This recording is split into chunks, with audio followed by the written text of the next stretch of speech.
Assalamualaikum, selamat pagi diucapkan buat semua penonton Malaysia. Hari ini 16 Disember 2020, hari Rabu. Kita bertemu kembali dalam MHI bersama saya Fariha On. Dan saya Sofia Nur Solehatul. Apa khabar semua? 15 hari saja lagi untuk kita melangkah masuk ke tahun baru. Pejam celik tiba-tiba dah bulan Disember. Jadi kami harapkan agar anda kekal bersemangat untuk melangkah masuk ke tahun baru. Semoga kita mempunyai sedikit sebanyak persediaan dan segala apa jua aspek untuk kita mempunyai semangat lebih besar, membara lagi untuk memasuki tahun 2021. Dan hari ini sebenarnya kita difahamkan semalam telah pun diumumkan Dewan Rakyat telah pun meluluskan Belanjawan 2021. Jadi kita fikirkan ini antara persediaan kerajaan sendiri untuk memacu negara ke arah keadaan ekonomi lebih baik. Bila kita melihat kerajaan tu memastikan mempunyai bajet tertentu setiap tahun, kita juga sepatutnya mempunyai mungkin bajet kita sendiri bagi isi rumah kita, perancangan kita. Perancangan dalaman dalam sebuah keluarga itu kan, itu yang lebih penting sebenarnya. Kerajaan telah memberikan langkah dan juga usaha yang cukup besar. Antaranya adalah dapat mengeluarkan wang daripada KWSP secara berperingkat itu. Jadi kita sama-sama gunakan kebaikan ini untuk kita merancang perbelanjaan keluarga kita untuk tahun masa akan datang. Kita tanya jugalah, Fadli ni berapa suami ada merancang ke belum? Perancangan keluarga ke atau perancangan kewangan keluarga? Okey, di saat pandemik COVID-19 ini, dua-duanya penting. Dua-duanya penting. Kan, perancangan keluarga ke ataupun perbelanjaan untuk menguruskan kewangan pun begitu penting juga kan di saat kita dilanda pandemik ini. Kenapa saya cakap bahawa dua-duanya penting macam untuk kita merancang keluarga itu? Kita perlu melihat zaman sekarang ini tidak seperti zaman-zaman dahulu. Nenek moyang kita, perasan tak di mana kalau orang dulu anak mereka ramai. Ya, anak mereka ramai. Kadang kita pun duk terfikir juga kenapa anak mereka ni ramai. Ya, mungkin ada orang cakaplah suatu ketika dahulu mungkin dulu tak ada hiburan kan, yang ada cuma peneman isteri dan sebagainya kan. Tapi sekarang ini tahun yang mencabar, kita ni dilanda pandemik COVID-19 dan kita harapkan juga bahawa kita ni pun ada perancangan lah. Kalau misal kata kita ni nak tambah ahli keluarga pun, kita kena melihat institusi keluarga kita ni, kewangan kita tu bagaimana. Kan? Dan kita pun dah hujung tahun ni, kebiasaannya hujung tahun ni kita akan melihat masa hadapannya. Januari ini anak-anak nak sekolah kan. Macam saya ni anak tak sekolah lagi tak apalah kan. Mungkin perbelanjaan tu agak macam kurang sikitlah berbanding dengan Fariha mungkin dah ada anak sekolah, macam mana? Masuk sekolah nanti macam mana? Januari minggu yang ketiga. Tapi sekarang ni kan banyak kelas masih lagi laksanakan dalam talian. Salah satu bajet yang perlu difikirkan adalah bagaimana ibu bapa perlu memperuntukkan untuk membeli MacBook ke laptop ke untuk anak-anak. Sekarang ni kan kita berkongsi. Kadang-kadang bila ada ibu bapa yang bekerja, kadang-kadang alat peranti kita bawa ke pejabat. Jadi untuk mengatur jadual tu agak susah. Jadi saya percaya sekarang ni maknanya ada ibu bapa yang kumpul duit juga untuk membeli peralatan untuk kemudahan anak-anak lah. Walaupun sebab kita tahu adakah sekolah betul-betul boleh dibuka atau tidak. Sebab itu adalah salah satu yang bagi memudah cara anak-anak untuk belajar kan.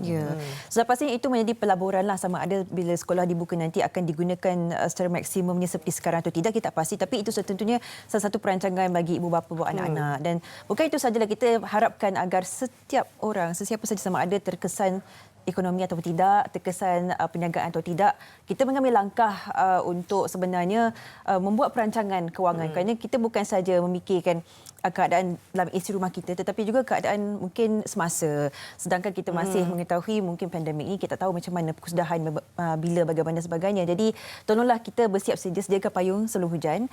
Dan kita harapkan bajet untuk isi rumah anda yang anda akan lakukan itu merangkumi segala aspek untuk menyimpan wang juga. Itu yang sekali penting. Kalau ikut kemampuan juga keselesaan kan. Kalau dapat sikit simpan pun tak apa, RM50 pun cukup. Dalam urusan kan. Ikutlah RM10, RM20 asalkan ada untuk duit. Betul. Macam ada beberapa orang individu yang bercerita berkenaan dengan cara untuk kita menyimpan duit ni banyak sebenarnya. Ada yang cakap simpan duit warna hijau, simpan duit warna biru dan sebagainya. Tapi saya ni mewakili golongan lelaki ni sebagai ketua keluarga ni lah pun kan.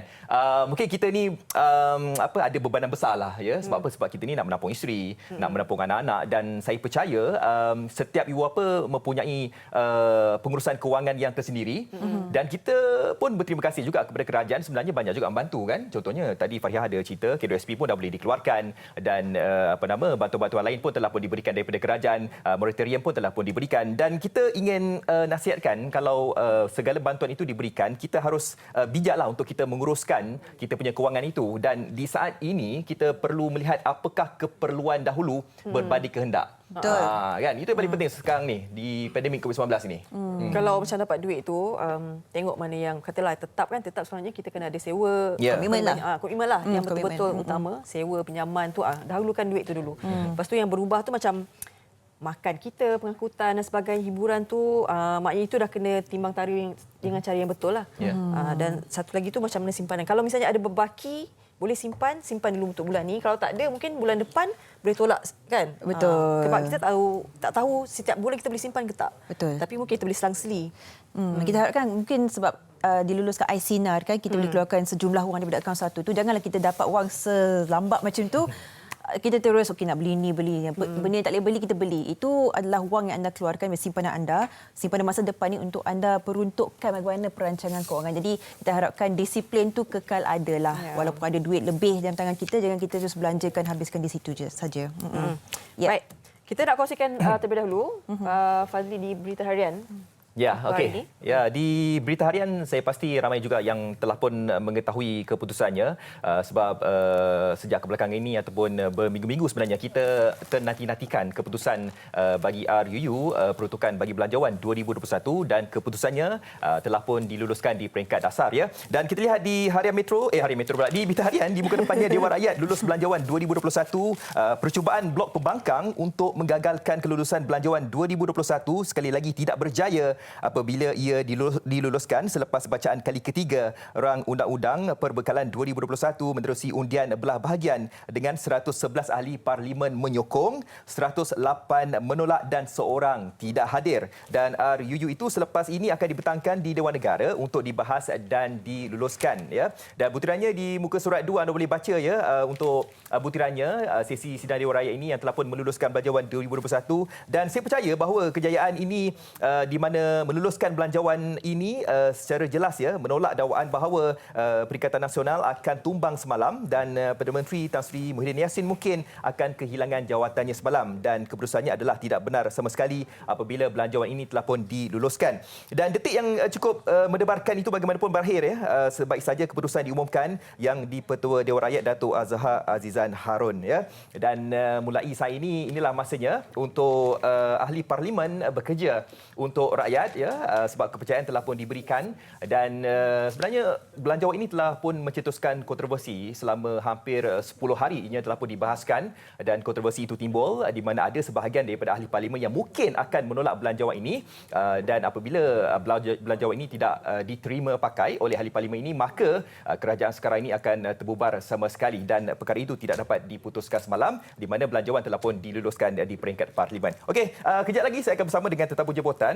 Kita akan bersama dengan Profesor Madya Dr. Anwar Shahbali Muhammad. Kita akan bercerita ataupun bercakap dengan lebih panjanglah berkenaan dengan belanjawan yang telah pun diluluskan di peringkat parlimen. Dan itu yang menarik di Berita Harian pada hari ini di muka surat depan dan juga di muka surat 1 dan 2. Silakan. Baik.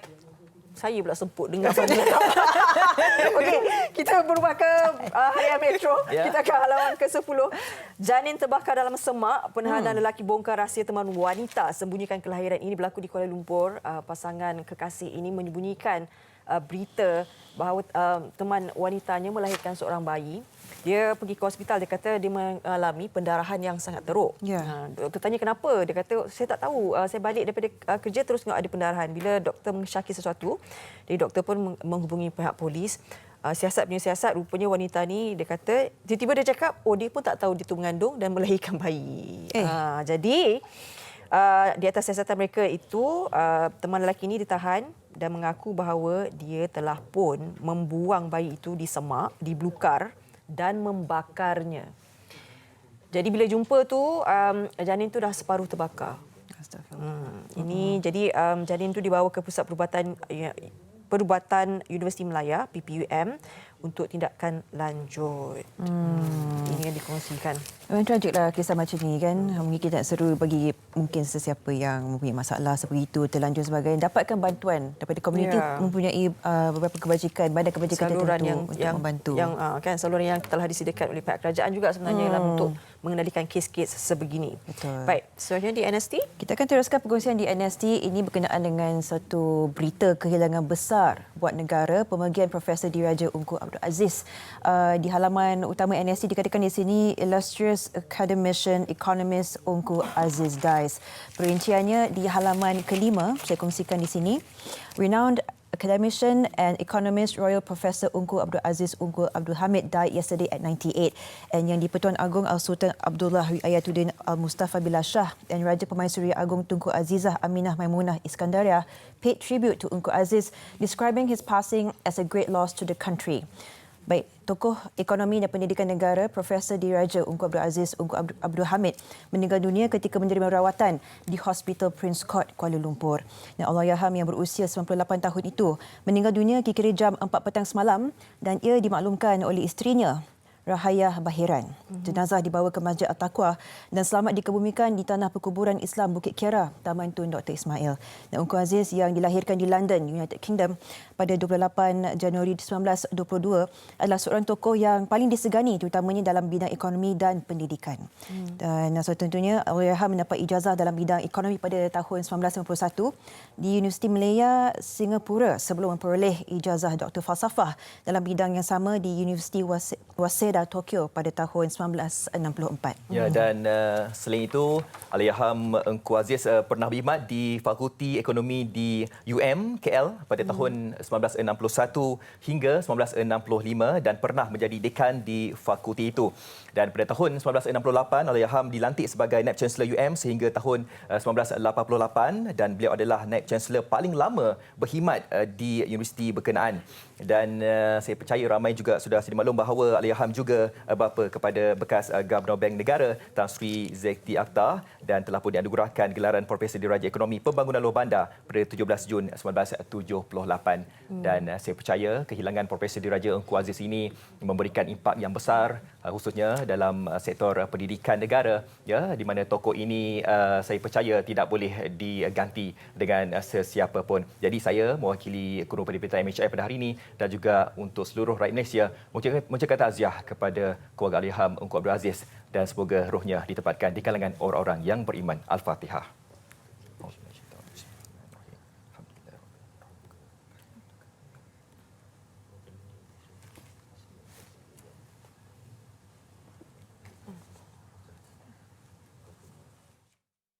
Kepentingan jarak sosial dalam pencegahan COVID-19. Jarak sosial merupakan satu cara yang berkesan untuk memutuskan rantaian penyebaran COVID-19. Bagaimana anda boleh melakukannya? Membuat pembelian atas talian seperti barang keperluan, makanan, dan membuat pembayaran atas talian seperti bil, utility dan pinjaman bank. Jika terpaksa berurusan di luar, pastikan anda mengamalkan jarak sekurang-kurangnya 1 meter daripada individu lain, seperti membeli makanan di restoran, mengisi minyak di stesen minyak, membuat urusan di ATM atau bank, membeli barang keperluan di pasaraya, menggunakan kemudahan pengangkutan awam, membeli ubat di farmasi. Jika membuat pembayaran di kaunter, guna pembayaran elektronik secara PayWave seperti kad kredit, kad debit dan e-wallet. Anda bosan? Lakukan aktiviti fizikal di rumah seperti melakukan regangan, berjalan sekitar rumah, berlari setempat, naik dan turun tangga, lompat tali dan berkebun. Jangan anjur atau hadir majlis sosial atau keagamaan seperti majlis hari jadi, majlis perkahwinan dan ceramah agama. Anda juga boleh berinteraksi dengan orang luar melalui aplikasi atas talian seperti Skype, WhatsApp, video call dan FaceTime. Letakkan tangan di dada sebagai tanda hormat dengan ucapan salam bagi menggantikan bersalaman dan bersentuhan. Jauh semeter namun kekalkan interaksi. Bersama-sama putuskan rantaian COVID-19.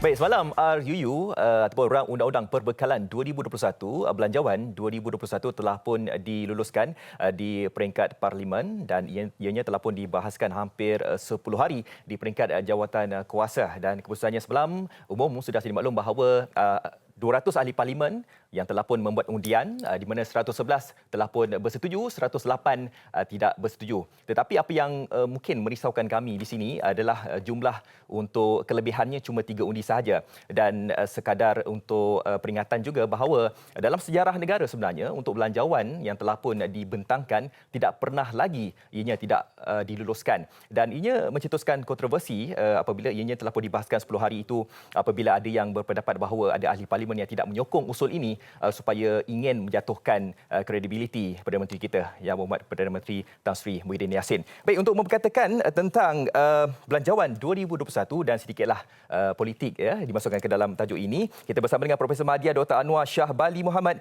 Pensyarah Kanan Sekolah Perniagaan dan Ekonomi UPM. Assalamualaikum Doktor. Assalamualaikum warahmatullahi wabarakatuh. Saya pasti semalam Doktor melihat secara langsung di Parlimen ingin mengikuti tentang keputusan tersebut, dan keputusannya telah pun dikeluarkan.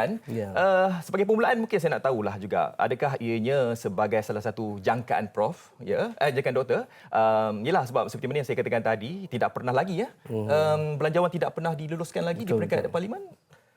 Fazli, kalau kita soroti apa yang berlaku semalam adalah satu kelegaan buat rakyat Malaysia. Saya percaya rakyat Malaysia begitu lega. Saya sendiri begitu lega dengan apa yang berlaku semalam.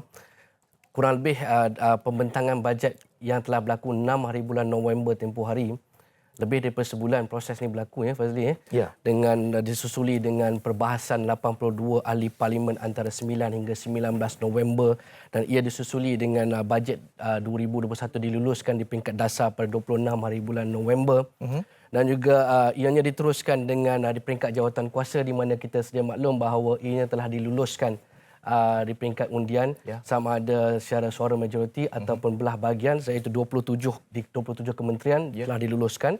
Dan terakhir kemuncaknya pada semalam itu pada 15 hari bulan 12, di mana Belanjawan 2021 diluluskan dengan majoriti yang amat tipis, iaitu hanya 3 sahaja. Belum pernah dalam sejarah negara kita mempunyai kelulusan bajet yang 1 digit sebenarnya. 1 digit, hanya 3 saja, iaitu 111 menyokong dan 108 tidak menyokong dan 1 tidak hadir.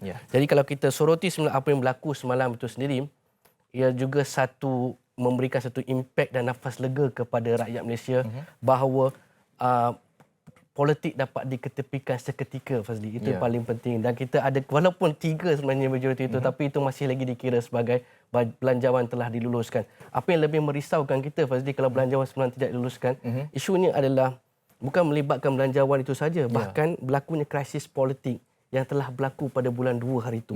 Dan kita tahu bahawa jangkaannya setakat ini yang kita dapat gambarannya, tidak ada mana-mana ahli parlimen selain daripada Yang Amat Berhormat Perdana Menteri Tan Sri Muhyiddin Yassin yang memperoleh majoriti. Sekiranya belanjawan semalam tidak diluluskan, maka kita perlu mengenal pasti siapakah calon Perdana Menteri itu sendiri. Dan kita tidak, dan jelas juga kita tahu bahawa sukar untuk mana-mana ahli parti politik ahli parlimen memperoleh 112 undi. Itu berita yang menggembirakan semalam itu, Fazli. Dan saya kira menarik nafas lega. Dan selepas daripada itu kita mendapat berita sedihlah dengan pemergian tokoh ekonomi kita, iaitu Profesor Diraja Ungku Aziz itu sendiri, yang banyak berjasa kepada ekonomi negara, banyak berjasa kepada banyak belanjawan sebelum ini. Dan kalau kita soroti semula jasa-jasa Ungku Aziz, Profesor Diraja Ungku Aziz ni cukup besar kepada ekonomi negara. Antara 3 yang saya boleh bagi contoh adalah yang saya selalu membaca buku beliau. Yang pertama adalah bagaimana beliau menjadi bertindak sebagai penasihat ataupun jawatan kuasa di dalam dasar ekonomi baru yang membantu Bumiputera itu sendiri. Yang kedua, beliau lah mencetuskan idea kepada penubuhan tabung haji. Dan pada ketika ini begitu ramai rakyat Malaysia yang menyimpan tabung haji untuk menunaikan haji. Beliau lah arkitek kepada perkara ini. Yang ketiga adalah dengan penubuhan koperasi kebangsaan angkasa itu. apapun hari yang sama bajet diluluskan dan hari yang sama kita sedih dengan pemergian Profesor Diraja Ungku Aziz itu sendiri. Betul, itu salah satu daripada detik bersejarah lah ya, tarikh keramat buat negara kita. Ada dua berita lah, satu gembira, satu sedih kan. Ya, berbalik kepada berita yang gembira itu, saya nak simpulkan dekat sini, saya percaya ramai jutaan rakyat Malaysia memang menarik nafas lega lah ya. Apabila belanjawan ini diluluskan. Tetapi apa yang merisaukan kami sekarang ini, jumlah kelebihan tu cuma 3 undi. Doktor cakap tadi bahawa tidak pernah ada sejarah Betul. Satu digit, satu angka saja. Angka. Mungkin kita dapat lihat di sini bagaimana agaknya situasi sebenar politik dalam negara kita. Mungkin daripada faktor kelebihan undi 3 undi itu mungkin dapat dilihat macam ada berlaku sedikit krisis politik negara, dan kita pun dikejutkan juga dengan gabungan antara Kuli dan juga Tun M juga, dan adakah ianya macam mempengaruhi juga keputusan undi semalam? Kalau kita lihat Fazli apa yang berlaku politik Malaysia pasca PRU ke-14 iaitu selepas daripada keputusan PRU ke-14, kita dapati bahawa perkara pertama adalah ia tidak pernah berlaku mana-mana parti politik yang mempunyai majoriti yang kecil. Yang keduanya, kalau kita ambil kira setiap parti politik di Malaysia ni Fazli, tak kira kerajaan atau pembangkang. Ambil kira kerajaan, UMNO tu sendiri mempunyai kerusi 38 saja. Ya, betul. Kalau ambil kira pembangkang, DAP mempunyai 42, tidak sampai separuh daripada majoriti 112. Jadi kalau kita ambil kira perkara ini, bermakna kita dapati bahawa selepas daripada PRU ke-14 berlakunya krisis demi krisis politik. Ia bermula dengan perubahan kerajaan persekutuan pada bulan pergolakan berlaku pada bulan 2 dan berakhir dengan pelantikan 1 Mac oleh Yang Amat Perdana Menteri Tan Sri Muhyiddin Yassin. Dan ia tidak berakhir setakat itu saja, berlakunya krisis di negeri Sabah yang menyebabkan berlakunya pilihan raya negeri Sabah pada bulan September. Dan ia disusuli pula di negeri Perak, negeri saya sendiri, pada bulan Disember ni. Baru-baru ni di bawah belanjawan, belum dibentangkan belanjawan, dan juga ianya berlaku undi percaya yang di mana bekas Perdana Menteri Dato' Sri Ahmad Faizal tidak memilih majoriti. Dan juga ia berkemungkinan pula berlaku semalam, tapi alhamdulillah semalam berjaya dengan walaupun agak tipis, tapi sekurang-kurangnya dia telah berjaya diluluskan. Dan sementara waktu ni Fazli, rakyat Malaysia boleh menarik nafas lega sementara ni. Tapi itulah perkataan sementara tu saya rasa macam takut jugalah kan. Itulah. Cuma tinggal lagi kalau sekurang-kurangnya bila bajet belanjawan telah diluluskan, yang penting pada pandangan saya suku tahun pertama dan suku tahun kedua 2021 begitu kritikal. Kenapa saya kata begitu? Perlu ada lebih banyak bantuan yang kerajaan berikan cepat kepada rakyat Malaysia. Selain daripada yang sebut tadi itu, KWSP, akaun 1 tu pengeluaran tu sendiri. Selain itu juga ada bantuan tunai itu sendiri. BPR tu bantuan prihatin rakyat perlu diberikan segera kepada rakyat. Rakyat memerlukan dengan segera dalam keadaan krisis ini berlaku. Dalam peruntukan belanjawan ini, saya percaya terlalu banyak juga sebenarnya peruntukan yang diberikan kepada rakyat, dan kita tahu bahawa untuk dapatkan belanjawan itu, amount itu sebenarnya ini antara yang tertinggi belanjawan 2021 ini. Dan semalam saya percaya ada orang yang berada dalam skop ekonomi ini semalam, saya percaya mereka ada 2 skrin. Satu skrin melihat pembentangan di Parlimen semalam, dan satu lagi skrin ni melihat Bursa Malaysia, indeks KLCI. Dan apabila keputusan telah pun diberikan kelulusan untuk belanjawan kali ini, graf untuk Bursa Malaysia KLCI itu terus meningkat. Dan saya rasa itu penanda aras sebenarnya, menentukan bahawa ekonomi kita ni semakin lama semakin meningkat. Adakah benar kelulusan belanjawan semalam itu membuktikan bahawa pelabur-pelabur kini lebih yakin untuk kembali melabur di dalam ekonomi Malaysia ini? Okey, Fazli, kalau kita soroti atau kita lihat lepas sebaik saja kelulusan bajet itu diluluskan di Parlimen, kalau kita ambil kira sehari sebelum itu berlaku sidang media yang menyebabkan berlakunya saham tu jatuh, menurun. Dan semalam pula ia meningkat, menunjukkan bahawa krisis politik tu sebenarnya memainkan peranan yang besar kepada jatuh atau naiknya saham tu sendiri. Tapi itu temporary measure, Fazli, iaitu jangka masa pendek sebenarnya, di mana saham ni naik dan turun. Tapi bagaimana kita dapat menarik keyakinan pelabur untuk masuk ke dalam negara kita. Kenapa penting pelabur ni masuk, Fazli? Daripada situlah berlakunya penciptaan peluang pekerjaan. Yang kerajaan harapkan 750,000 peluang pekerjaan akan dicipta tahun depan. Itu sebenarnya benchmarking ataupun indikator paling penting yang kerajaan kena capai untuk membantu memacu ekonomi negara kita. Dengan pelabur masuk dan membuat pelaburan, membuka kilang-kilang baru, membuka industri baru di Malaysia ni, tentu sekali ia dapat diisi oleh rakyat Malaysia sendiri dalam konteks pekerjaan itu sendiri. Dalam konteks itu, dalam jangka masa panjang, bukan sahaja saham kita makan kekuatan ringgit kita, institusi bagaimana investment masuk ke dalam negara kita, bagaimana GDP kita, kalau kita ambil kira KDNK kita sekarang ni negatif. Betul, negatif sebelum ni negatif 17, lepas tu jatuh kepada negatif 2.7 dan kita mengharapkan 5 ke 7% pada tahun depan. Ia hanya boleh berlaku sekiranya pelabur datang dan juga pasaran pekerjaan diperluaskan. Kalau apa yang berlaku semalam itu satu permulaan yang baik dan saya mengharapkan bahawa krisis politik dapat dihentikan seketika, Fazli, untuk memberikan fokus ruang kepada kerajaan untuk melaksanakan apa yang ingin dilaksanakan dalam Belanjawan 2021. Nanti bila berlakunya PRU ke-15, masing-masing boleh bertempur di situ untuk cuba memikat hati rakyat untuk mengundi. Pada ketika ini kita ada 3 krisis. Krisis politik, krisis ekonomi, krisis kesihatan yang datang serentak. Kalau boleh kita kurangkan krisis politik itu dan fokus pada krisis ekonomi dan krisis kesihatan. Itu yang paling penting pada ketika ini. Itu sebenarnya yang rakyat mahukan, kan? Dua krisis inilah yang begitu penting sekali. Sekarang ini kita lihat faktor kesihatan dan juga faktor ekonomi ni, dan kita doakanlah agar pelabur ini dapat banyak melabur di Malaysia, mencipta peluang pekerjaan, sebab sekarang ni pun banyak yang hilang pekerjaan, yang tak ada kerja dan sebagainya. Dan insya-Allah lah akan ada pelabur yang akan melabur di Malaysia. Dan bagaimana Doktor melihat selepas bajet ataupun belanjawan RUU ini telah pun diluluskan, mungkin Doktor boleh melihat jangka masa yang panjang dalam skop ekonomi negara ini, bagaimanakah jangkaan situasi negara, sebab pelbagai kementerian telah pun disalurkan belanjawannya dan saya percaya bahawa peruntukan ini adalah khas untuk rakyat sekarang ini. Bagaimana lihat situasi ekonomi negara di masa yang akan datang? Okey, kalau kita lihat, saya mendapati bahawa 2021 ni adalah tahun digital. Kenapa saya kata demikian? Kita dah nampak impaknya pada tahun ini, Fazli. Kalau saya bagi dua data ni menunjukkan dengan jelas betapa pentingnya digital ekonomi itu, iaitu e-dagang dan juga penjualan secara talian. Saya bagi satu contoh, pada 11 hari bulan 11 baru ni, Fazli. Sales, jualan 11 12 11 jalan. Tapi saya ambil 11 dan saya ambil 12 kejap lagi. Saya ambil 11 tu. Dua syarikat e-dagang di China, iaitu Alibaba dan juga JD.com. Dalam masa 24 jam mereka dapat menjual barangan yang bernilai 466.3 bilion ringgit. Bayangkan, Fazli, kalau saya bagi perbandingan 466.33 ni diperolehi dalam masa 24 jam, lebih tinggi daripada bajet negara kita pada 2021, iaitu 322.5 bilion, mencakupi perelis sampai ke Sabah 32 juta rakyat Malaysia, 365 hari boleh diperoleh oleh Alibaba dan JD.com ni dalam masa satu hari. Saya ambil 12 hari bulan 12 baru ni, data yang menarik daripada salah satu laman e-dagang di Malaysia ni, dalam menjual satu hari 12 juta barang, pasti.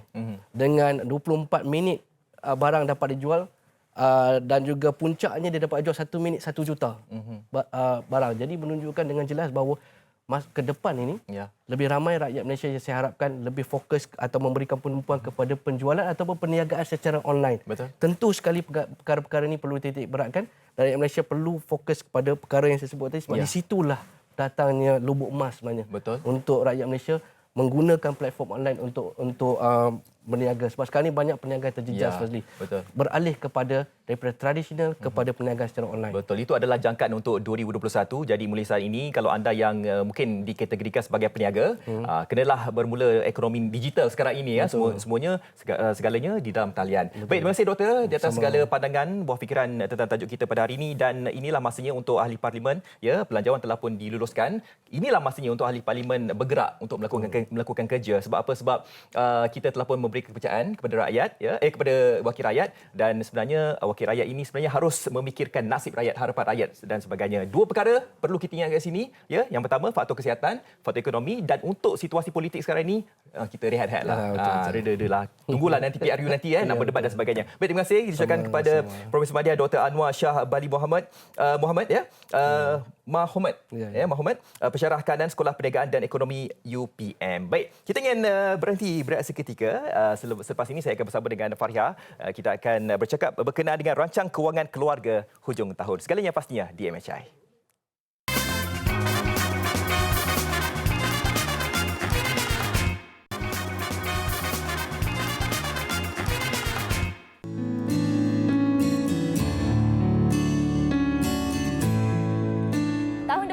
hampir melabuhkan tirainya dan pastinya ramai yang telah merancang pelbagai perkara untuk tahun hadapan, termasuklah dari segi kewangan. Selepas ini saya akan menemu bual seorang ketua keluarga yang akan berkongsi berkenaan perancangan kewangan keluarganya.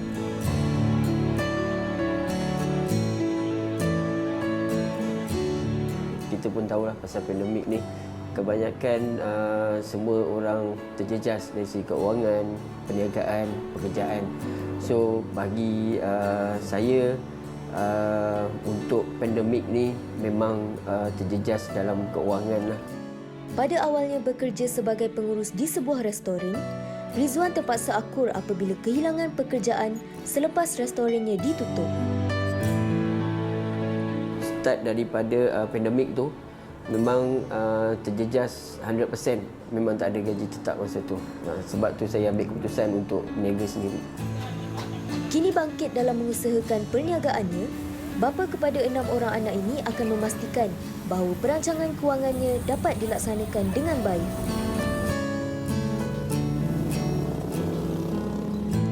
Dari segi kewangan memang kebanyakan pembelanjaan, pengurusan memang kena betul-betul jaga, dan saving untuk kewangan tu mesti kena ada.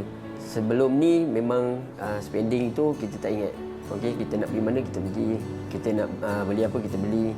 Tapi kali ni memang kita hadkan sikit. Kalau macam katakan setahun tu 2-3 kali kita pergi berjalan. Tapi kalau disebabkan macam ni, kita mungkin dalam setahun tu mungkin sekali je lah.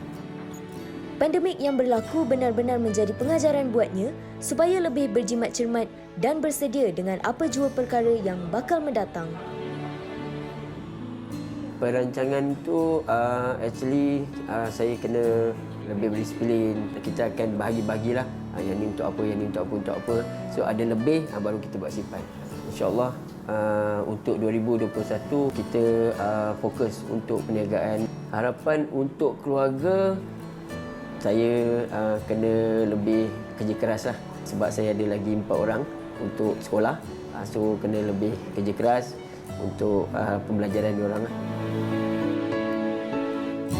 Baik, itu kita mendengar salah seorang daripada ketua keluarga lah bagaimana mengurus perancangan kewangan keluarganya. Dan hari ini kita terus berbicara lanjut berkenaan dengan rancang kewangan keluarga. Hujung tahun dah bulan Disember. Pastinya kita ada bahasa jugalah untuk merancang untuk tahun depan. Dan saya kira ini antara topik yang perlu diberikan perhatian.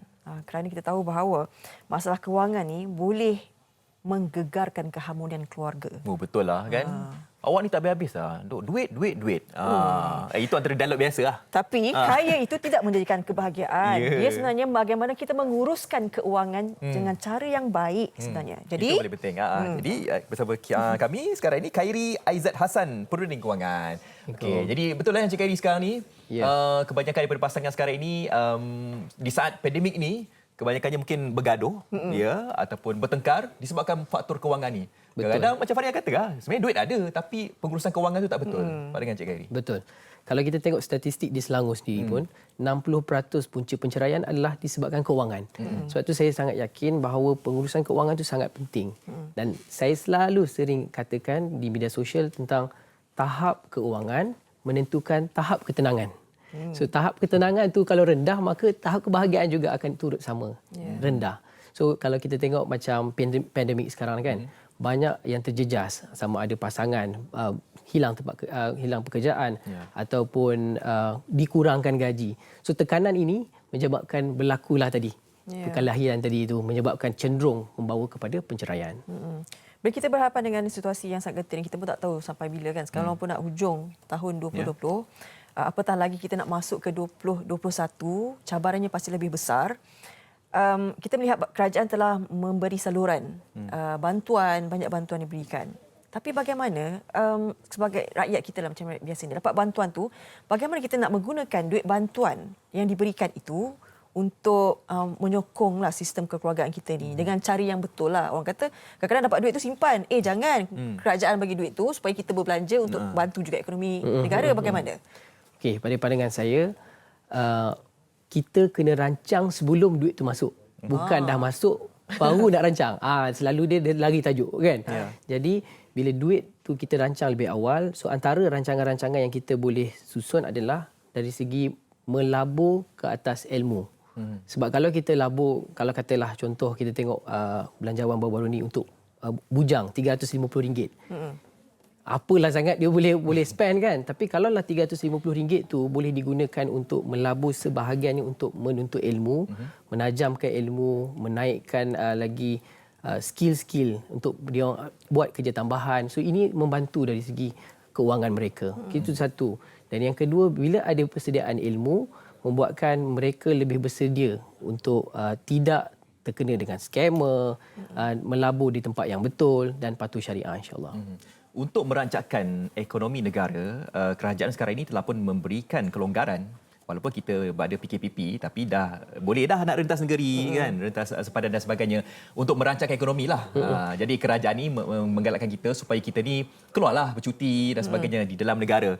Tetapi ada mungkin sebahagian daripada keluarga, tak semua keluarga yang mampu untuk berjalan, ada juga yang macam nak berjalan macam mana, duit pun tak ada kan. Tapi macam mana mungkin Cik Gadi boleh melihat perkara ini untuk cara terbaik untuk kita memanfaatkan situasi ini dalam konteks untuk pengurusan kewangan keluarga. Okey, bila melibatkan percutian lah, kita cerita pasal percutian, dia selalu dekat sini lah, selalu lari bajet. Ya, betul. Kan? Belum pergi lagi dah lari dah. Isi minyak baru nak start kereta. Alamak bang dah lari dah kan. So dekat lari-lari duit ni lah yang menyebabkan ramai orang akan terjejas, tambah lagi anak nak masuk sekolah. Kan hujung tahun time itulah nak pergi bercuti, time itulah anak nak masuk sekolah. So apa yang saya lihat ramai orang akan cenderung untuk meminjam pula lepas tu. Ini dah masalah lagi. Jadi ini satu benda yang saya rasa merisaukan dan kalaulah diberi peluang macam sekarang ni, mungkin kita nampak dia sebagai satu musibah, tapi dari satu sudut pandang lain kita boleh lihat sebagai satu hikmah yang mana bila kita tak boleh keluar negara, mungkin kita tak boleh nak pergi cross border pun interstate. So di sini sebenarnya peluang untuk kita menyimpan kan, untuk kita start buat belanjawan tahun 2021 pula. So seperti mana saya ada kongsikan berkaitan dengan financial status template yang dipaparkan di skrin sekarang, yang mana kita nak semua orang perlu periksa tahap kesihatan kewangan terlebih dahulu. Bukannya dalam tahun 2021 ni dah masuk baru terhegeh kan nak susun kewangan. So that's why dengan melengkapkan template ni ataupun analisa ini, kita akan bantu untuk melihat bagaimana tahun 2021 ni kita dapat elakkan kebocoran-kebocoran kewangan. Terutamanya saya lihat ramai orang bocor disebabkan percutian. Dia bila melibatkan emosi yang tinggi ni kan, abah nak ni nak itu, dia jadi stres, KA terus. Percutian tak sebenarnya percutian ni betul memanglah pergi bercuti, tapi yang tak seronoknya pinjam duit orang. Pinjam duit orang, post kat Facebook pula. Terasa orang yang hutang. Saya ada satu kisah ni, dia pinjam lebih kurang dalam 100,000. 100,000 pinjam orang? Pinjam di bank. Okey, betul. Okey, pada asalnya rancangan adalah untuk nak gabungkan hutang, nak tutup hutang supaya komitmen jadi lebih kecil. Kan? Tetapi bila duit tu dah sampai kat tangan, jadi lain. So apa yang dia buat amat mengejutkan saya adalah dia check in di hotel-hotel 5 bintang bermalam-malam untuk nak habiskan duit tu. La ilaha illallah. Ini pun cerita pun ada. So tanpa ada perancangan, inilah dia akan jadi. So that's why dengan analisa tadi tu kita boleh ukur bila kita tahu tahap kewangan kita dalam keadaan yang kritikal, so kita akan lebih berhati-hati untuk berbelanja. Tapi bila kita ala have ni kan, have ni, that's why kita akan overspend dan cenderung untuk meminjam. Tadi Khairi kata perancangan, sebab tadi kes yang kata memulai dengan buat pinjaman untuk tutup semua hutang tu kan, nak kecilkan, tapi bila dapat duit lain pula jadi. Perancangan yang bagaimana, maknanya bukan sahaja di dalam kepala merancang, tetapi pastinya perlu lakukan perbuatan macam mana, tindakannya tu. Sebab dia dah ada rancang tu, dia merancang nak tutup hutang, tapi dapat duit dah nampak hilang. Sebab mungkin dia merancang dalam ini je. Okey, so pada pandangan saya, yang pertama sekali dia kena ada ilmu. Dia mungkin ada idea tu, tapi dia kena lengkapkan dengan ilmu yang pergi belajar dengan orang lain yang dah expert, orang yang dah pengalaman. Macam KA sendiri kan, yang mana pernah kereta 2 biji dilelong, rumah 2 biji dilelong dan akhirnya berjaya keluar dan capai bebas hutang. So ini antara benda yang saya kongsikan kepada masyarakat di luar sana berkaitan dengan bagaimana step by step untuk kita capai bebas hutang, bebas kewangan. Bolehkah saya kongsikan? Boleh. Alright. So kalau kita tengok tadi di skrin tadi berkaitan dengan analisa keuangan. So step 1, setiap orang perlu buat analisa keuangan. Untuk apa? Untuk mencapai 2, indikator. Satu, melihat adakah cash flow duit kita ni positif atau negatif. Bila negatif, dan kita dalam keadaan yang bahagia. Kalau positif, adakah kita menyimpan yang positif tersebut? Okey. Dan kalau kita lihat benchmark untuk menyimpan sekurang-kurangnya 10% sebulan daripada apa duit yang kita dapat. Dan sedikit tabiat yang saya lihat ramai orang yang berjaya dengan orang tak berjaya menyimpan ni adalah lepas dapat duit, simpan dulu baru belanja. Bukan dapat duit, belanja dulu, simpan korek balik. Ini yang cakap simpan korek. Okay. So, yang kedua dalam analisa ni kita juga akan dapat lihat bahawa mungkin kita dah kerja 10 tahun, 20 tahun. So, bila kita buat analisa ni, kita akan tahu adakah selama ini yang kita kumpul tu adakah hutang ataupun harta. So, kalaulah kita dah kerja 20 tahun ni, abah sibuk, anak 5 orang kan, kononnya kita ingat kumpul harta. Rupanya yang dikumpul adalah hutang. So, itu adalah perkara yang pertama untuk periksa ataupun analisa tahap kesihatan kewangan kita. Nombor satu. Nombor dua, bila kita dah analisa, tahu kita dalam keadaan yang teruk, start buat budgeting. Ini kalau kata negara kita pun ada belanjawan, kenapa tidak keluarga kita ada belanjawan? So belanjawan yang KA masukkan, kalau you all nak gunakan salah satu aplikasi di dalam Play Store ataupun App Store, antara yang KA boleh recommend adalah Money Lover. Money Lover. Okay, Money Lover ataupun ada spending tracker dan sebagainya. So dekat sini aplikasi ni kita boleh start record segala duit yang keluar dan masuk. Kedua, kita start boleh buat budgeting ke depan. Maksudnya kita dah plan ahead dah sebulan, setahun ke depan. Kedua, dan kita boleh monitor result kita. Adakah percentage kita ni dalam keadaan pembelanjaan yang terkawal ataupun dah terlebih. So ini dua lah yang saya rasa yang paling kritikal, dan diikuti dengan yang lain-lain seperti kita perlu strukturkan hutang. Sebab ramai yang kita lihat mereka bagi alasan tak boleh menyimpan sebab apa? Nak bayar hutang. Bayar hutang. Komitmen tinggi. Macam mana nak menyimpan? Tak boleh menyimpan. Tahun depan pun alasan sama lagi. 2 tahun lagi. Selagi-lagi banyak. Bukan lagi sikit. Sebab anak makin bertambah. Kan? Kita tak boleh pula nak pecat anak kita ke. Jangan jadi anak saya pula. Tak boleh lah kan? So, antara benda yang kita boleh buat adalah kita cuba strukturkan balik hutang. Sebagai contoh, sebulan kita kena bayar semua hutang kita, rumah, kereta dan sebagainya, 5,500. So, kalau kita tahu bagaimana nak strukturkan hutang, maksudnya kita susun balik. Kita convert kepada interest yang tinggi, kepada interest yang lebih rendah. KA yakin berdasarkan rekod-rekod kita dah bantu peserta kita sebelum ni, sekurang-kurangnya kita boleh rendahkan 30% daripada komitmen. Tapi saya rasa pasangan suami isteri pun kena telus juga. Yes, betul. Sebab kadang-kadang, maaf suami. Dia terasa. Okey. Tapi kadang-kadang para suami ni, dia ada ego dia juga. Yalah, betul. Jadi mungkin bagaimana rancangan dalaman pasangan inilah.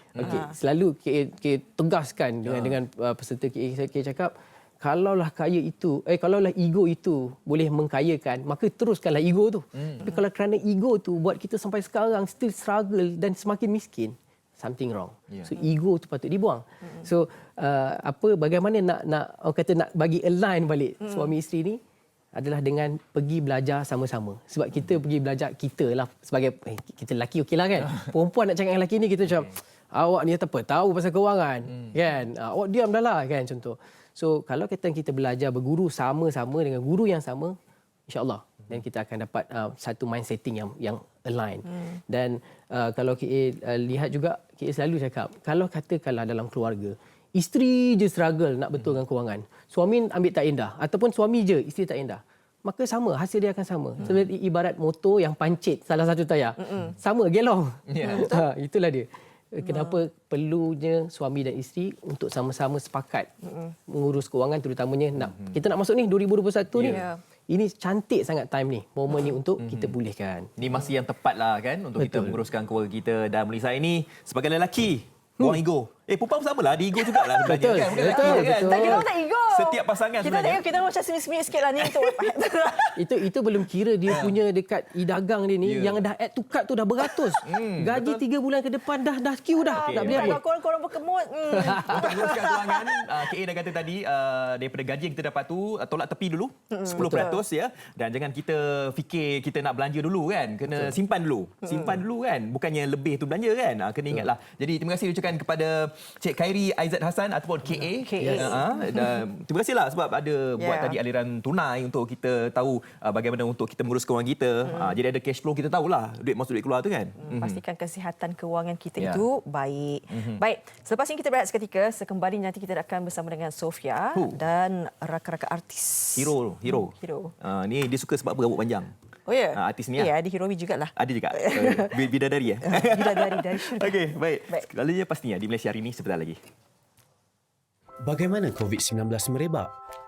Situasinya begini.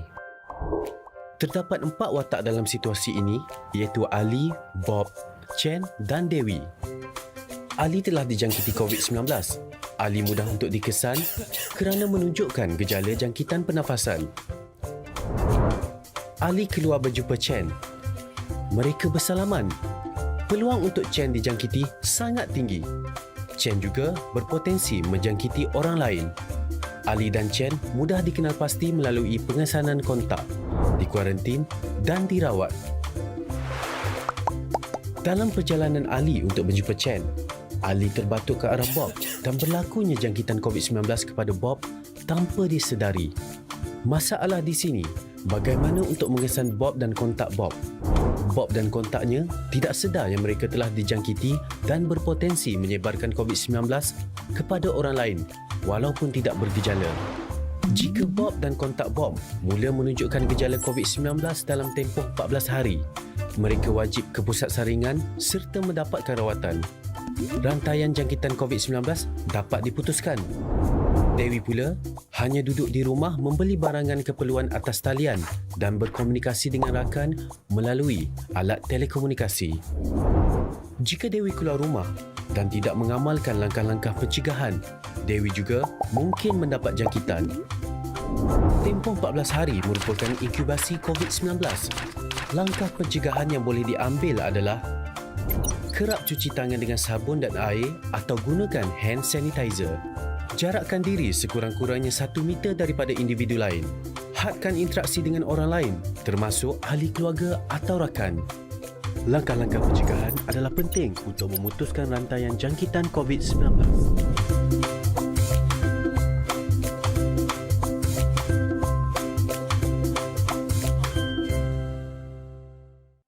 Bersama kami di MHI dan di segmen kali ini kita akan bersama barisan pelakon slot Lestari Sang Pewaris dan bersama kita hari ini nervous sebenarnya sama-sama dengan Ben Amir dan juga Amira Rosli. Apa khabar? Terima kasih meluangkan masa pagi ni. Cantik. Terima kasih jemput kita orang. Terima kasih juga sudah datang pagi ni ya. Betul lah. Okey, sedikit sebanyak berkenaan drama Lestari Sang Pewaris ni mungkin nak kongsikan sedikit sebab mereka yang mungkin before this sebelum ni dah tertinggal sikit, apa sebenarnya rangkuman berkenaan drama ini? Okey, drama ni pasal sebab twin yang mencari adik dia yang hilang. Abang dia yang hilang, yang terpisah sejak kecil. So drama dia start daripada sebab ada orang colik abang dia daripada kecil. So saya sebagai Dali mencari abang saya yang nama dia Amir. Okey. Berapa puluh tahun dah cari, lama kan? Lama. Sampailah dia terjumpa dengan Zara. Baik. Ben kena memainkan dua karakter. Dua watak. Yes. Wow. Power dia. Susah tu. Betul susah. Dan setakat ini bagaimana dengan watak yang juga dibawakan oleh Amira Rosli setakat ni, macam adakah ia juga dikira sesuatu yang mencabar juga? Okey, Zara ni penyeri je sebenarnya. Dia watak yang Mira bawa sendiri taklah terlalu mencabar. Cuma kena keep the energy bila dengan sebab dia ada dua karakter yang berbeza. So Mira pun kena bermain karakter juga dekat situ. Sebab seorang yang serius dan seorang yang macam very fun. Okey, setakat ni penerimaan peminat macam mana setakat ni? Alhamdulillah. Okey, Ada good respon lah. Sebab mungkin ada kelainan juga dekat band dan juga drama ni kan, tentang kembar. Jadi Amira pun kena memainkan peranan juga untuk adapt pada dua kononnya watak yang berbeza. Dia bagi band membawa watak tersebut ni, adakah ini satu yang memang sukar untuk dilakukan dalam drama yang sama tetapi dua watak yang berbeza? At first jarang jarang. At first memang agak sukarlah sebab satu I kena tahu macam nak react. Maksudnya karakter I kena tahu macam nak react dengan karakter ni juga. Maksudnya apa reaction I kena tahu for both characters lah. So mula-mula tu agak macam susah juga kan. Pernah confused, terkeliru tak? Kadang confused juga macam yang saya selalu kesian kat dia sebab dia kena hafal 2-3 page. Sebab tu semua dia. Semua dia. Semua. Kejap jadi macam ni, kejap jadi macam ni kan. Kadang pening. Dah lama dah okey lah. Kenapa sekarang ni pun nampak Ben dengan Mira sangat-sangat serasi, chemistry tu ada. Adakah awal-awal tu macam ada apa yang dilakukan untuk mewujudkan chemistry tersebut? Nama dia dekat kot. Itu je yang boleh sambungkan je. Itu adalah mungkin kita boleh cakap kuasa seorang pelakon lah kan. Walaupun kita tak kenal dekat luar, tapi kita boleh build the chemistry in the set, on set kan. So macam tak ada masalah lah sebab Ben pun dah biasa berlakon. Walaupun first time berlakon. First time digandingkan. Tapi kira so tak ada masalah. Sebab kita ada tim yang kuat, director Ira Rahman yang sentiasa monitor, sentiasa guide kita orang yang tak nak lari daripada track. Okey. Jadi setakat ni ingat tak apa-apa favourite line, dialog yang paling ingat sampai sekarang? Favourite line bagi anda berdua. Favourite line macam Zara dia tak ada keep on repeating the same dialogue, tapi kalau dengan Kudin lah, I suka karakter dengan Kudin sebab I bebas. Okey. Oh yes. Macam Kudin pun dia selalu cakap Kudin slash Dali lah. Sebab 3 karakter dia bawa. Yang si Dali ni pergi rumah Zara, dia jadi Kudin pula. So dia selalu cakap macam tak tahu lah. So itu dia punya favourite line lah. Dia punya favourite line. Okey. Dan kita difahamkan dalam masa 25 Disember ni adalah tarikh akhir bagi episod yang terakhir kan. Jadi bagi 2 minggu ni kenapa mereka tak boleh, sesiapa pun nonton di rumah tak boleh nak miss out lah, mesti kena tonton sampai. Of course, kena tengok sebab Megat Dali dengan Megat Amir dah nak jumpa dah. So Zara dengan siapa? Sebelum panjang ni memang dua-dua tak berjumpa langsung. Tak berjumpa. Dia macam lalu sebelah itu pun tak perasan. So 2 minggu ni lah kira macam semua benda nak expose. So dia cuma ada insting je. Ada plot twist tak nanti? Dalam 2 minggu ni lah ada banyak plot twist. Tak boleh bocor tak boleh bocor. Okey, jadi setakat ni macam kita melihat keserasian anda berdua kan. Adakah antara yang boleh dijadikan bagi mungkin pendapat untuk pelakon-pelakon baru, bagaimana mereka dapat mampu untuk deliver mungkin perwatakan dua watak atau build chemistry antara pelakon dan sebagainya. Sebagai ialah macam Amira sendiri mungkin ada sebarang nasihat ke advice ke? Okey. Untuk jadi seorang pelakon ni dia harus bersiap sedia dengan diri sendiri. Jangan fikirkan orang lain dulu. Fikirkan diri dulu, siap sedia skrip, apa karakter, you punya wardrobe semua. So bila you dah bersedia, then orang lain akan support you. So dalam masa yang sama, kita satu tim boleh menjayakan drama tu dengan jayanya lah. Betul, kena bersedialah sebab selalunya bila on set ni macam-macam boleh jadi. Kadang-kadang bila seperti macam tiba-tiba tukar skrip. Standard tu. So kita macam kena cepat apa tu? Adapt lah. Dan juga kita kena friendly lah dengan semua orang. Jangan macam sebab kau malu, kau nak menyendiri, nanti diri sendiri tu yang susah. Okey. Kita seminit je tinggal. Mungkin sedikit pesanan untuk penonton-penonton. Okey, kita tinggal minggu akhir. Jangan lupa untuk saksikan drama Sang Pewaris setiap hari Rabu hingga Jumaat pukul 9 malam hanya di TV3. Yes. Kita ucapkan terima kasih kepada kalian berdua. Semoga lagi 2 minggu ni kita tak sabar nak tengok plot twistnya. Adik-beradik ni jumpa macam mana pula kan. Jadi terima kasih meluangkan masa. Thank you. Terima kasih kepada Ben Amir dan juga Mia Rosli. Anda pastinya tak boleh ketinggalan menonton Lestari Sang Pewaris. 2 minggu saja lagi tinggal, dipastikan anda jangan ketinggalan. Kita akan berehat seketika. Sekembalinya kita akan berbincang pula berkenaan dengan rasional pengurangan dari 14 ke 10 hari bagi tempoh kuarantin. Segalanya di Malaysia hari ini.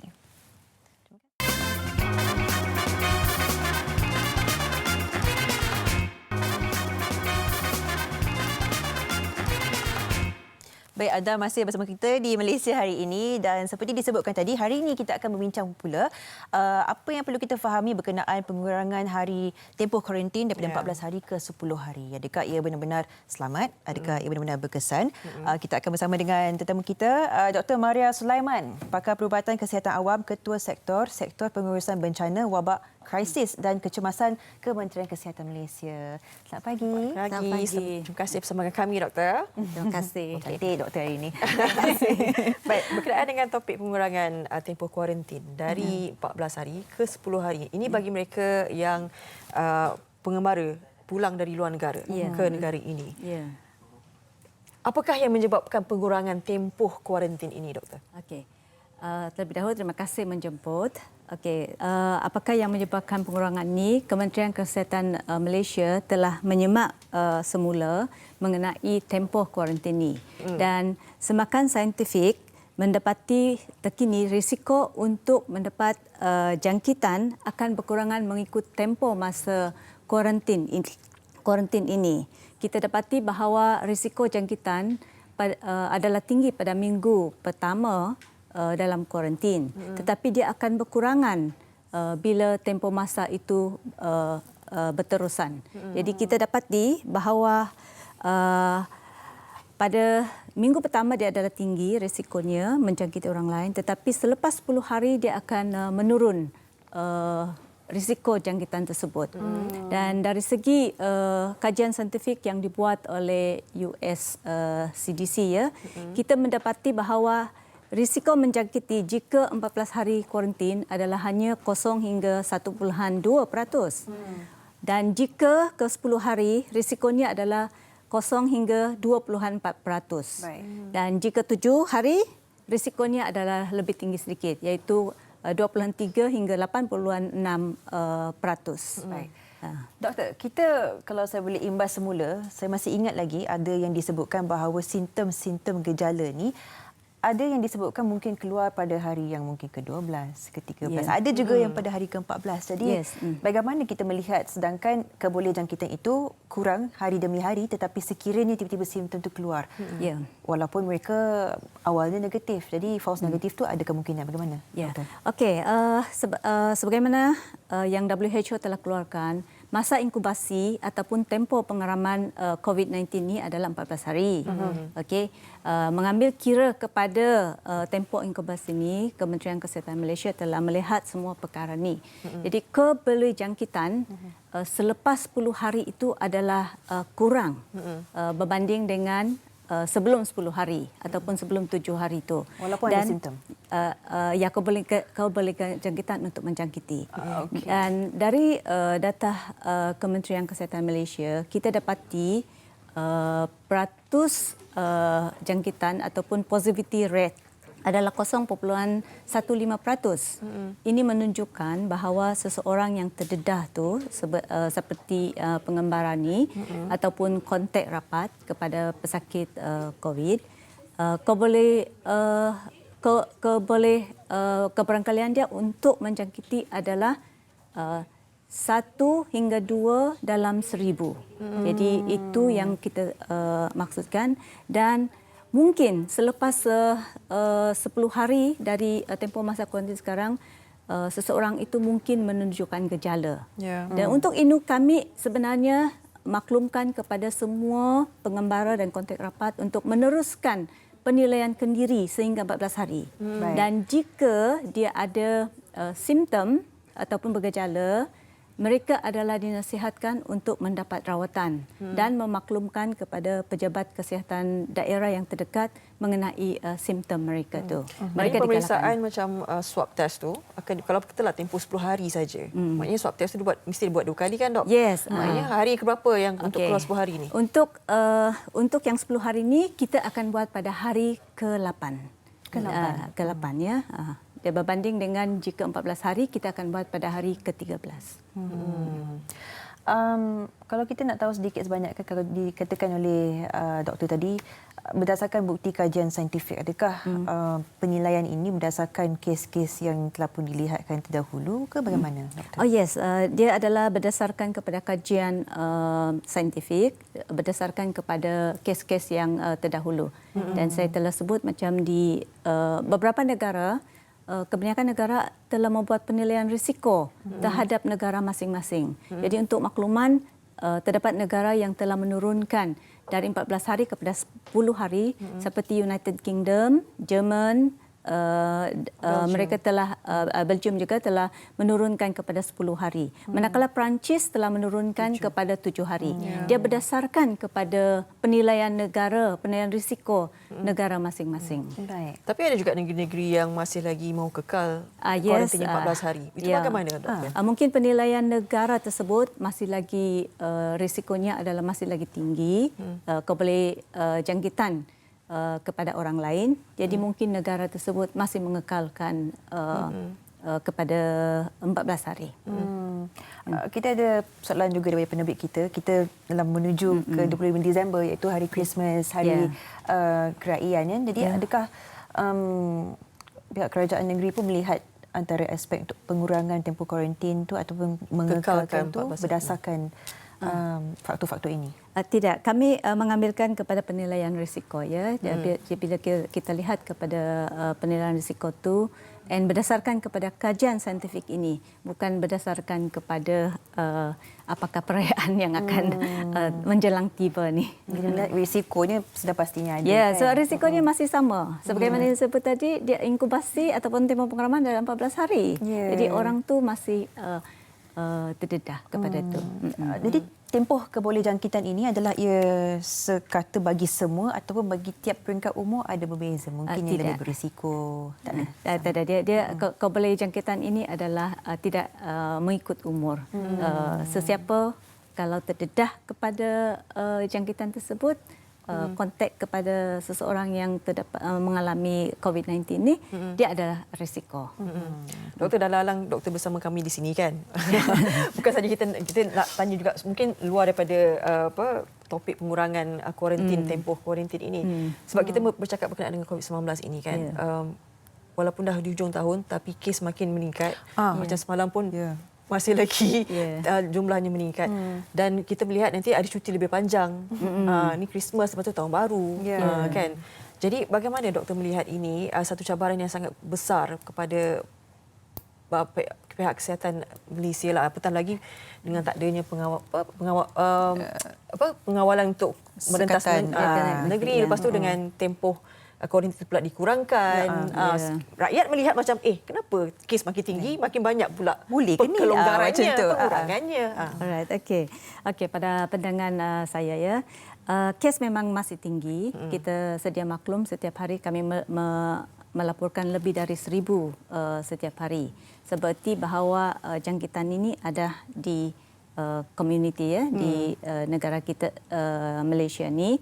Jadi melihat kepada fakta-fakta ni, kita sebagai rakyat Malaysia adalah bertanggungjawab untuk mengurangkan jangkitan ini. Jadi setiap individu adalah dinasihatkan untuk mengamalkan pencegahan kepada diri sendiri dan juga komuniti.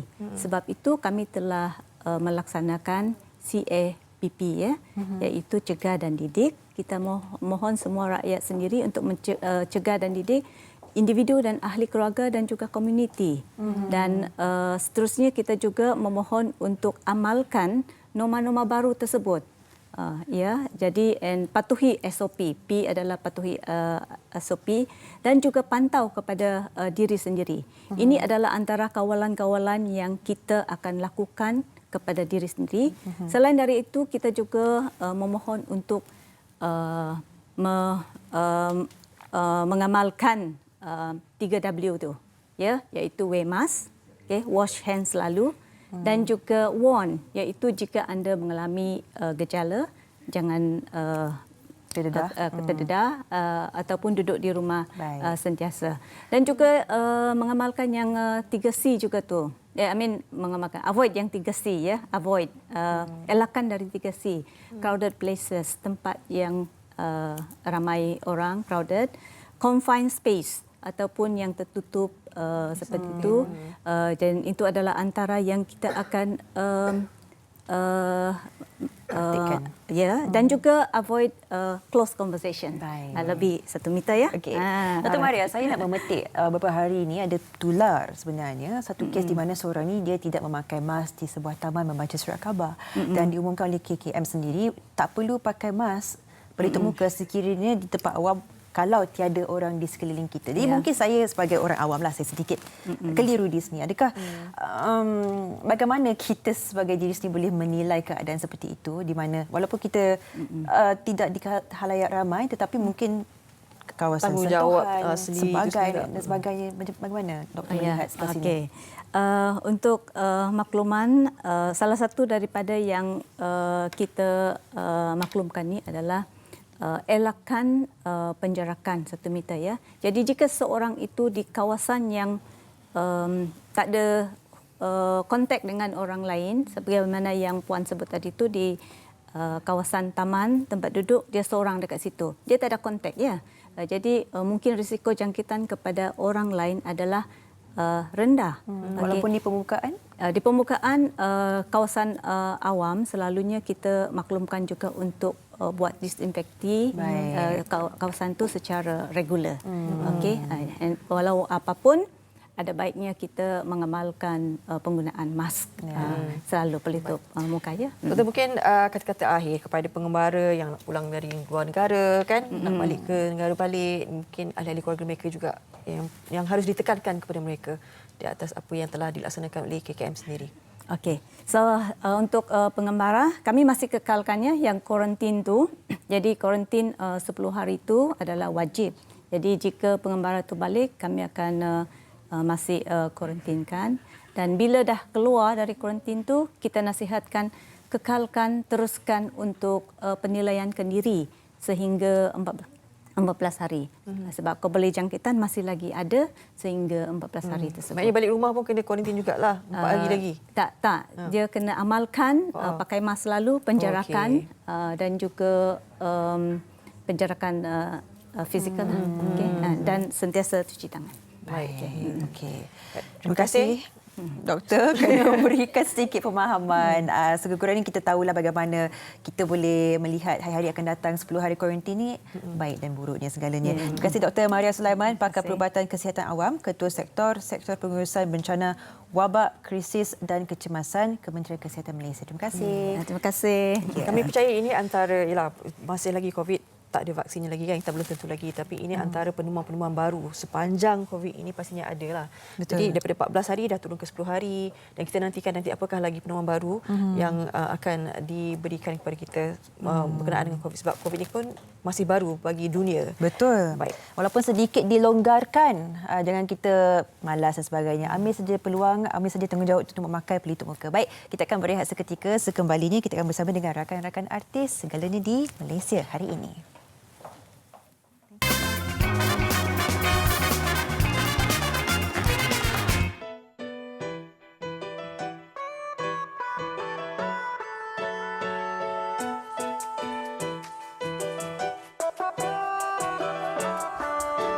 Aku bukan gadis sembarangan yang bertahan satu malam saja. Akulah gadis yang akan engkau cinta dan engkau bawa pulang untuk jumpa bunda. Aku bukan gadis sembarangan yang engkau sentuh kelan engkau buang. Akulah gadis yang akan engkau cinta dan engkau bawa pulang untuk jumpa bunda. Dari kecil aku diberikan dengan semua pengetahuan untuk jadi wanita terbaik. Okey, hey, aku memang dibesarkan oleh bunda untuk tahu nilai kan yang baik, yang buruk, yang jernih, yang keruh. Jaga diri, jaga hati. Jika kau sekadar datang sementara, lupakan saja, karena kamu perlu tahu. Aku bukan gadis sembarangan yang bertahan satu malam saja. Akulah gadis yang akan engkau cinta dan engkau bawa pulang untuk jumpa bunda. Aku bukan gadis sembarangan yang engkau sentuh pelan engkau buang. Akulah gadis yang akan engkau cinta dan engkau bawa pulang untuk jumpa bunda. Tidak sama seperti lain, dia berbeza. Oasis berkilauan cahaya yang istimewa. Dewi Athena atas bawah dia bijaksana, pelindung kota jiwanya penuh dengan cinta. Reality dia red pills, yang lain silver pills. Berkuasa dengan ada diamond siluan Tesla mencari tapi tak terburu-buru. Jika buang masa dia pasti tidak akan tunggu. Jika kau sekadar datang sementara, lupakan saja kena kamu perlu tahu. Aku bukan gadis sembarangan yang bertahan satu malam saja. Akulah gadis yang akan engkau cinta dan engkau bawa pulang untuk jumpa bunda. Aku bukan gadis sembarangan yang engkau sentuh belah engkau buang. Akulah gadis yang akan engkau cinta dan engkau bawa pulang untuk jumpa bunda. Cinta bukan satu permainan, cinta perlukan keikhlasan dari jiwa sejujurnya pengorbanan di masa depan. Yang bertahan satu malam saja. Akulah gadis yang akan engkau cinta dan engkau bawa pulang untuk jumpa bunda.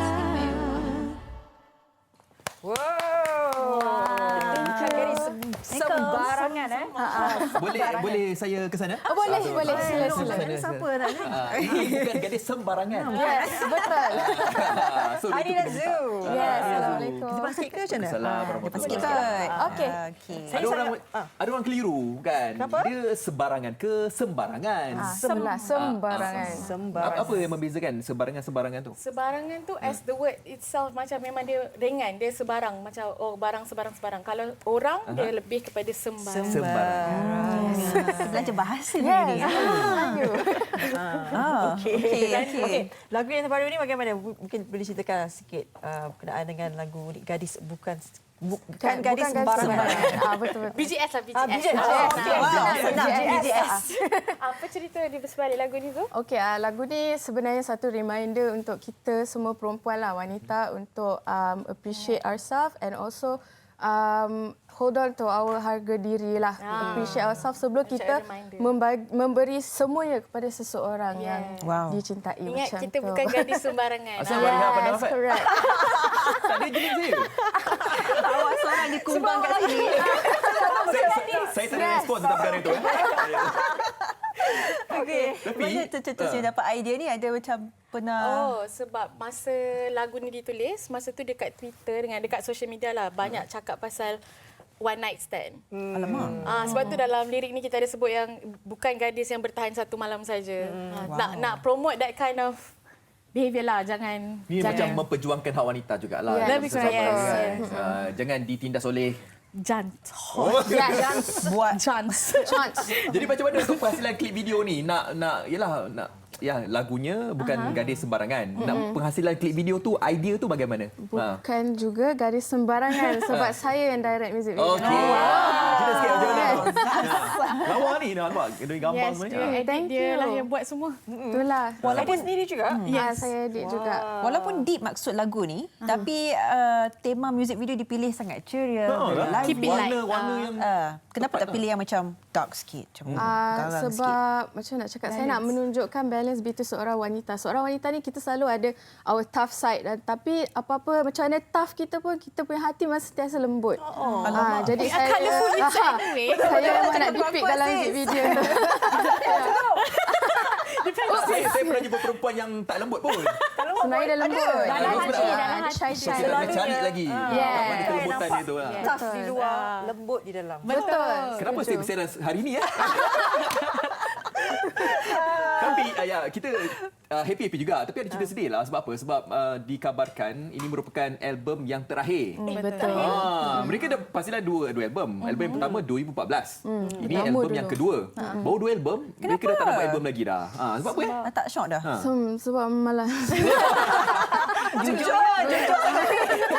seperti macam most people tak keluarkan album because physical album is a bit tiring and costly. So Betul. kalau ada pun lagu lepas ni probably single betul. And mungkin online platform lah. Tapi saya kagum dengan mereka berdua ni.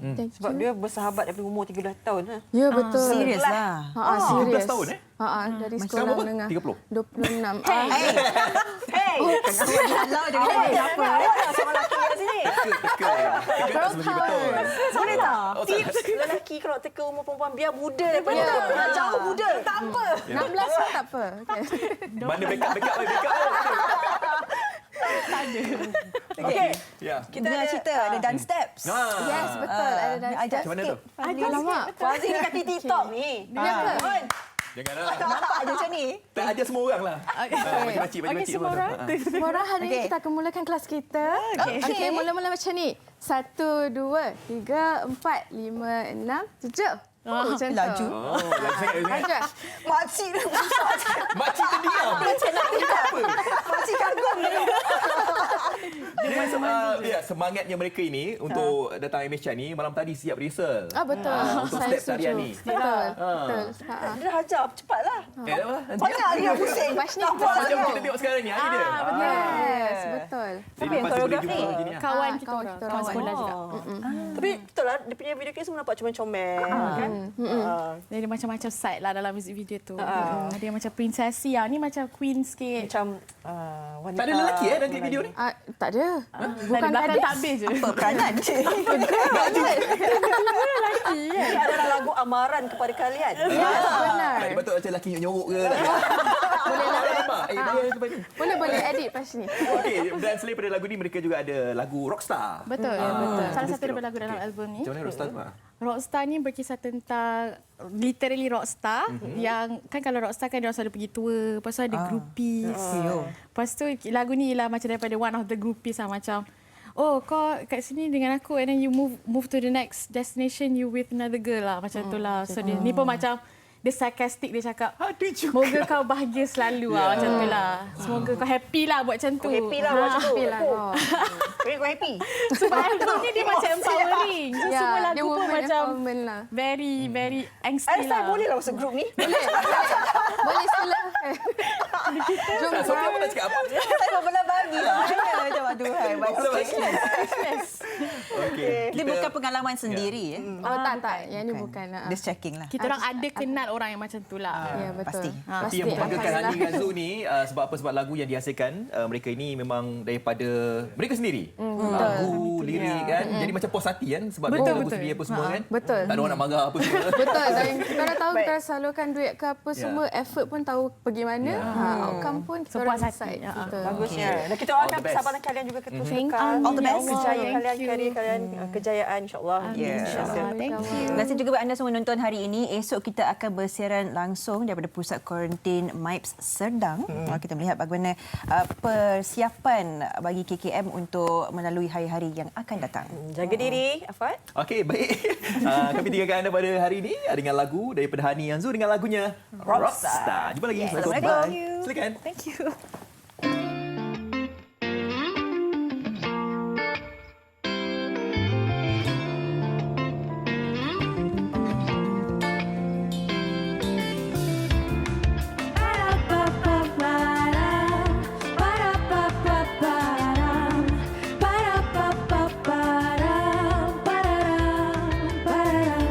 Setiap pelusukku ada kamu, setiap sudut pun ku lihat kamu.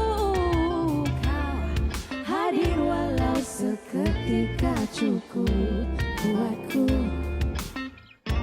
cinta kamu. Setiap deriaku pun rasa kamu. Memang benar ini semua karena kamu. Mungkin inilah apa yang dikatakan mereka semua itu. Cintamu rockstar, kau panas semua wanita. Cintamu rockstar, kau biar saja ku terluka.